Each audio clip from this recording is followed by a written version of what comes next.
Bueno, sigamos. Ayer alguien me pedía que hiciera un vídeo donde, bueno, de alguna manera explicar, porque no voy a solucionarlo, eh, cómo trabajar aquellas zonas que sean un poquito más complicadas desde la perspectiva del desarrollo. Bien. Antes tenemos que entender por qué una zona va retrasada. Puede ser una cuestión biomecánica, simple y llanamente, la longitud de vuestros músculos, la inserción de los mismos a través de los tendones, la palanca que hace puede hacer que sea más difícil un desarrollo porque prepondera otro grupo principal sobre ese secundario, o al revés, ¿vale? Puede ser una cuestión de tipo de fibras. Si hay más fibras blancas, más fibras rojas, qué tipo de fibras concretamente de unas o de otras. Y al final, por desgracia, la única manera de saberlo es hacer una biopsia, lo cual me parece una mamarracha como un piano. Para el 99,99999% de la gente plantearse hacer una biopsia para determinar el tipo de fibras, en fin, está totalmente fuera de lugar. Y además, incluso sabiéndolo, luego habría que trazar muy bien qué sistema de entrenamiento vamos a imponernos, etcétera, etcétera. ¿Vale? Es decir, olvidaros. Así que lo mejor que os puedo decir es que el detonante de esto suele ser genético, sin más. Hemos nacido así.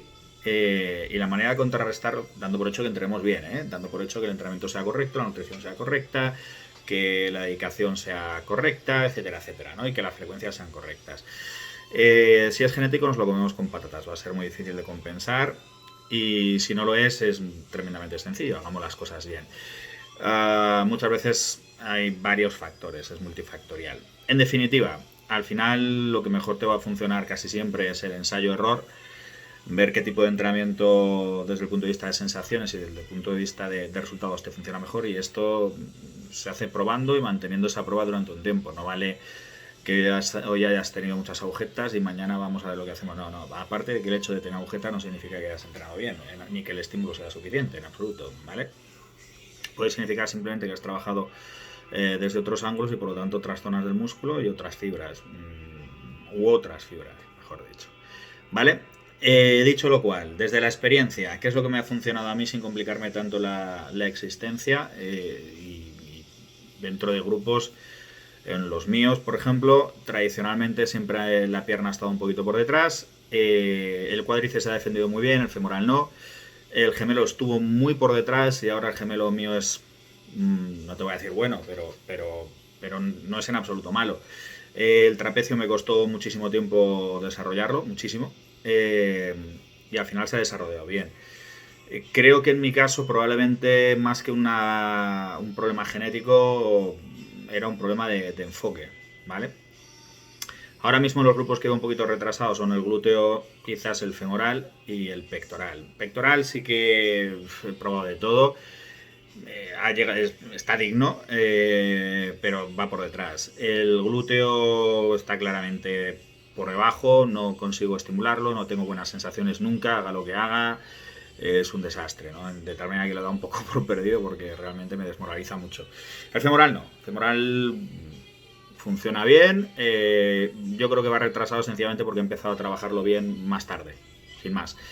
¿Qué es lo que me funcionaba? Decía, en mi caso, casi siempre he tendido a entrenar haciendo prevalecer la fuerza. Conforme he ido cumpliendo años, lógicamente me encuentro con más limitaciones, no por capacidad de aplicar la fuerza, sino porque mi estructura osteoligamentosa cada vez pues tiene menos capacidad de sufrimiento y tengo más dolores y arriesgo más y se me producen pues más lesiones. Es inevitable, uno no es un chaval y hay que asumirlo, ¿no? En definitiva, lo que he hecho ha sido aumentar el volumen de trabajo fundamentalmente. He mantenido mi entrenamiento de fuerza, cada vez con mayor incidencia en lo que es la técnica, y para lo demás lo que he hecho ha sido aumentar el volumen de trabajo. Al final mi entrenamiento prototípico para grupos retrasados, por ejemplo la pierna, el cuádriceps, me fue estupendo. Creo que llegué a tener el mejor cuádriceps que jamás he llegado a tener hasta que empecé con las lesiones, con las operaciones, etcétera. Y bueno, algo ha quedado a pesar de todo y de la cuarentena, ya veremos a ver cómo salimos. Ha sido muy fácil. Entrenaba ya no un día a la semana, sino dos. En ocasiones cuando estuve operado y me costaba entrenar el tren superior, llegué a entrenar hasta 3 veces, ¿no? Si entrenaba 2 veces estaba muy claro, era un día de fuerza y otro día de volumen de trabajo, ¿no? Y cuando entrenaba 3 veces eran 2 de volumen de trabajo y 1 de fuerza. Es lo que mejor me fue, sin duda alguna. Eh, un entrenamiento muy pesado, más que de fuerza, a lo que me he estado refiriendo todo el rato, sería un entrenamiento pesado, pesado de verdad. Y los otros simplemente a volumen. Series y series y series y series. A lo mejor solo de extensiones era capaz de hacer, pues qué te voy a decir, tranquilamente 20 series. De prensa, pues a lo mejor otras 10, 12, puede que incluso más. Y normalmente no hacía mucho más en el entrenamiento de volumen. No hacía sentadilla, ni hacía jacas, etcétera, ¿vale? Primero por instalaciones, porque entraba en otro sitio. Y segundo, porque realmente me resultaba muy cómodo, ¿vale? Podía hacer un entrenamiento con muchísimo volumen y muy sencillo. En entrenamiento de fuerza o más pesado, pues sí que necesitaba más equipamiento, ¿no? Porque hacía 4, como mucho 5 series en la misma máquina, normalmente, y luego pasaba a otras. Entonces, por ejemplo, en mi caso, la pierna, vuelvo a repetir, solía empezar por extensiones, de las extensiones pasaba prensa, rara vez hacía sentadillas, ¿vale? Porque mi biomecánica no es muy buena. Tengo lo que es la caña, lo que es la tibia muy larga, lo cual me obliga a inclinarme demasiado hacia adelante, y con la lordosis tan acusada que tengo me provocaba muchísimos dolores en la C4, en la C5 y en la S1, que son además las vértebras más prototípicas para una protusión o para una hernia, ¿no? Tenía la fuerza, he llegado a hacerlas con 250 kilos y sacando mis 6-7 repeticiones más o menos dignas, pero me di cuenta que era un error. Las rodillas me sufrían muchísimo cada vez más, hasta tal punto que ya me resultaba hasta no doloroso, pero sí molesto subir escaleras. Decidí prescindir de ese ejercicio, hago prensas muy pesadas sin ningún tipo de problema ni de molestia, hago jacas muy pesadas, de los dos tipos, la invertida y la normal, además con una técnica muy buena, honestamente, y no tengo ningún tipo de molestia. Con eso y las extensiones normalmente mi entrenamiento estaba cubierto. Solía hacer 2 tipos de prensa, ¿vale? Más la jaca, más las extensiones. Alguna vez zancadas también, y muy rara vez ya sentadillas. Y cuando hacía sentadillas ya prescindía de esos volúmenes de peso, ¿no? Solía escoger un peso mucho más llevadero y más sencillo para mí, y mejorar la técnica, mejorar los ángulos, bajar con mucha más profundidad, retener los movimientos para evitar cualquier tipo de rebote, etc. Eso en cuanto a pierna. En otros grupos, por ejemplo el trapecio, decidí prescindir del peso hasta que no controlara la técnica de tal manera que las sensaciones fueran óptimas. Solo suelo hacer un ejercicio pesado de trapecio, que suele ser encogimientos con mancuerna. Nunca los hago con barra porque me sufren mucho los tendones, ni remo al mentón con barra, precisamente por lo mismo. Los tendones del bíceps. Así que hago ese pesado, y luego el resto suelen ser con una técnica muy depurada y sin más, y buscando las sensaciones. En el caso del gemelo, la clave estuvo hace muchos años, donde decidí aumentar el volumen y hacía 20 series de 20 repeticiones sin descanso, alternando una pierna y otra. Y lo hacía prácticamente todos los días. El cambio que dieron fue extraordinario, y después de eso no me ha hecho falta mucho más. Durante prácticamente 3 años he estado desarrollando un entrenamiento de gemelo muy similar, que se basa en una repetición completa y una repetición parcial, ¿vale? Ambas conjuntas formarían una repetición sola en el cómputo total. Es decir, una media, todo eso haría una, ¿vale? Y es un entrenamiento que me dieron, ¿vale? Que me propusieron la persona que me lleva. Me ha funcionado muy bien. Tengo bastante fuerza en el gemelo, lo cual me ha permitido, por ejemplo, hacer series relativamente largas de hasta 15 repeticiones en gemelo sentado, con un estiramiento total y una contracción total con más de 100 kilos en discos. Pero creo sinceramente que no es necesario. o por lo menos en mi caso no lo ha sido. Al final respondo también mejor al volumen que a la fuerza en estos momentos y en estas circunstancias. Insisto, esto depende de muchos factores, depende de la edad, depende de cómo nos encontremos de salud osteoligamentosa y de realmente la ejecución y de muchos más factores, ¿no? Creo que cuando uno es más joven y los niveles de testosterona están más altos, etcétera, probablemente respondamos mucho mejor a un entrenamiento muy pesado. Pero conforme vamos cumpliendo años y empiezan a aparecer pequeñas microlesiones, pequeñas roturas o no tan pequeñas, empiezan los tendones a acusar el esfuerzo y empieza a haber filamentos que presentan necrosis, pues hay que cambiar la metodología de entrenamiento. El cuerpo es sabio, el cuerpo nos lo pide, el dolor cuando usamos peso empieza a ser muy significativo y si nosotros no escuchamos a nuestro organismo, la lesión va a llegar. En definitiva, y resumiendo, por no hablaros tanto de mi caso concreto que probablemente no sirva, procurad ser fieles al ensayo-error, estad muy atentos a las sensaciones de vuestro organismo. Si seguís haciendo lo mismo no vais a crecer, eso es más que evidente, no vais a mejorar, ¿vale? Nadie mejora haciendo lo mismo que no le dio resultado. Entonces hay que probar cosas diferentes. Los fallos más habituales suelen ser exceso de peso, recorridos parciales, por lo tanto técnica francamente mejorable, y eso por un lado. Y en otros casos, menos frecuentes, pero que también se dan, sobre todo en gente que lleva poquito entrenando, el fallo suele estar en mucho volumen de trabajo o un volumen de trabajo incluso razonable, pero ausencia de peso. En términos generales, ¿qué os puedo aconsejar? Porque, bueno, pues de alguna manera nos cubrimos en salud. Procurad hacer 2 entrenamientos semanales de ese grupo que lleváis retrasado con distancia ante ambos suficiente como para que la recuperación sea efectiva. Dedicaros un día a trabajar pesado con la técnica apropiada, y dedicaros otro día a entrenar con volumen.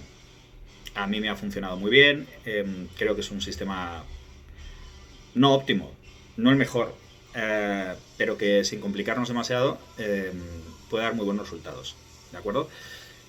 Sin más, sabiendo siempre que el condicionante genético y biológico es difícilmente superable.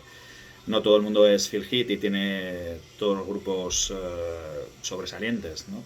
Entonces, partiendo de esa base y de las limitaciones propias, sabed que salvo que el problema haya sido el entrenamiento, el descuido o el desatendimiento de ese grupo en concreto, es fácil que ese grupo que habéis dejado por imposible o que dais por imposible realmente siempre esté retrasado, ¿vale? Hay que encontrar el equilibrio. Y a veces el equilibrio pasa por, cuando ya no se puede hacer crecer más un grupo, procurar que la sensación óptica engañe lo suficiente. Es decir, no desarrolles, si tu pierna es buena y tu gemelo es muy malo, no sigas incidiendo en desarrollar más la pierna porque el gemelo todavía va a parecer más pequeño. ¿De acuerdo? Si tu hombro es muy bueno y tu pecho es muy malo, no sigas incidiendo en desarrollar más el hombro porque tu pecho todavía se va a ver más pequeño. Como es mi caso, por ejemplo. Si tu bíceps es muy bueno y tu tríceps es mediocre, como es mi caso, no incidas más en desarrollar el bíceps porque cada vez va a ser más desproporcionada la diferencia con el tríceps, ¿vale? En mi caso, si os veis, el tríceps es no malo, pero mediocre, pero el bíceps es muy bueno. Pero esto lo podéis llevar vosotros a cabo tranquilamente observándoos, ¿no? Vosotros sabéis qué grupos tenéis bien y qué grupos están mal, pues ser inteligentes. Habrá uno que siempre va a preponderar sobre el otro, que se va a desarrollar con mucha más facilidad, pues no le prestéis el grueso de vuestra atención. La experiencia me dice que en general los grupos que son buenos son casi siempre aquellos que más nos gusta trabajar. Fíjate tú qué casualidad. Con lo cual todavía tenemos tendencia más acusada a invertir más tiempo, más esfuerzo en ese grupo que realmente nos encanta trabajar en el gimnasio, produciendo todavía pues más desequilibrios entre los grupos buenos y los grupos malos, ¿no? Pues hay que ser un poquito inteligente, saber apartar un poquito o relajar la presión sobre esos grupos que responden con facilidad para trasladarla a los grupos que no lo hacen tanto. Y, muy importante, no penséis que siempre más es mejor. mejor es mejor. Si os pasáis de volumen de entrenamiento o de intensidad o no dejáis descansar al organismo, lo que va a ocurrir es que, lejos de desarrollarse, ese grupo va a presentar un aspecto blando, vacío, e incluso puede perder tamaño. Pensad una cosa, nosotros desde el punto de vista biológico y simplificando muchísimo las cosas para que todo el mundo me entienda, porque no me voy a dirigir a científicos, esos señores seguramente no me necesiten y además me entenderían a la perfección si hablamos en términos de ciencia, pero la inmensa mayoría de nosotros no somos científicos, así que voy a simplificarlo en el lenguaje más coloquial posible. Cuando nosotros rompemos fibras, rompemos las estructuras que componen nuestros músculos y el cuerpo lo que va a hacer es regenerarlas o recomponerlas, llamadlo como queráis. ¿Cómo realiza este proceso? Pues seleccionando aminoácidos a través de los receptores y con esos aminoácidos construye cadenas o monta cadenas proteicas que a su vez va a utilizar para producir nuevos tejidos. Bien. Es decir, está construyendo un muro, un edificio, que nosotros al entrenar tiramos, ¿vale? Y ese procedimiento es el que nos permite mejorar, crecer y ganar fuerza. Si nosotros entrenamos con más intensidad, volumen o frecuencia de la que al organismo le permite volver a levantar el muro, lo que haremos es que ese muro cada vez sea más pequeño, ¿de acuerdo? No damos tiempo a subir, a remontar ladrillos, entonces el muro cada vez es más pequeño, ¿vale? Técnicamente y de manera más tontamente explicada, pero esto es así. Si no damos tiempo a la recomposición oportuna de tejidos y volvemos a incidir en una destrucción de tejidos y de aminoácidos por parte del organismo, probablemente ese grupo que pretendíamos mejorar y que pretendíamos hipertrofiar, lejos de mejorar o de hipertrofiar, puede llegar a empeorar, ¿vale? Entonces, espaciar los entrenamientos lo suficiente como para que al organismo le dé tiempo a recuperarse, ¿de acuerdo? Hablando en días, ¿cuánto puede ser esto? Bueno, no sé, cada persona es un mundo, lógicamente. Pero bueno, para no complicarnos mucho y ir casi a tiro fijo, os diría que si entrenáis el lunes y el jueves o el lunes y el viernes el mismo grupo está bien. Si lo entrenáis lógicamente el lunes y el martes o el lunes y el miércoles, probablemente esté mal, ¿vale? Espero no haberme extendido demasiado, son casi 20 minutos de vídeo. Tengo la mala costumbre de hacer vídeos muy largos y muy feos, es decir, muy poco editados, muy poco arreglados, sin dibujitos, sin palabritas, sin flashes, sin la incorporación de imágenes principales, sin editar los títulos ni todas estas lindezas. ¿Por qué? Primero, porque me lleva mucho tiempo. Segundo, porque es algo que no me gusta. En general yo soy muy simple, muy básico. Y tampoco me apetece dejar de mantenerme fiel a ello. Tercero, porque no voy a ganar dinero con estos vídeos. Es decir, cuando tenga suscriptores o tenga marcas que me patrocinen, igual me lo planteo. Como no creo que eso vaya a pasar nunca, pues hago los vídeos como más sencillos me salen y tratando de más de hacer un favor y divertirme que de un rendimiento comercial, que evidentemente no lo tengo. Entonces, como no lo tengo y nadie paga, poco me pueden exigir cuando esto lo hago por amor al arte y porque me apetece y me da la real gana, ¿no? Si a alguien no le gusta o le parecen demasiado básicos o demasiado largos, pues es muy fácil. Que no los vea y yo seguiré igual. Me da igual tener un visionado que tener 1000. Realmente me importa muy poco. Si un día tengo 265.000, empezará a importarme, lo editaré y buscaré ganar pasta. Pero como es un futuro harto improbable y menos en los tiempos que vienen, pues lo hago así, me lo paso bien, hablo de lo que me gusta, de lo que quiero, de lo que me apetece, como me da la gana, tranquilamente, en mi trabajo, en mi casa, con la ropa que me sale de las mismísimas narices y sin poner florituras, ¿vale? Muchas gracias a todos. Y nada, aquí seguiremos al pie del cañón para el que quiera o necesite que le ayude. Ya sabéis que el método de contacto 657-059-872 es mi teléfono de trabajo. Insisto, solo de trabajo, por favor. Y en horario de trabajo, por favor. Y el que quiera mandarme un correíto, pues si busca Muscle Planet en Muscle Planet en internet, veréis que hay varios correos, cualquiera de ellos es perfectamente válido, así que me podéis escribir, me podéis whatsappear, podéis dejarme comentarios en el vídeo Si queréis alguna fórmula de contacto, queréis dejarla, yo contactaré con vosotros. Y poquito más, pasad estos días como buenamente se pueda. Fuerza y ánimo, amigos. De todo se sale. Nuestros abuelos salieron de una guerra y nosotros saldremos de esto. Un abrazo.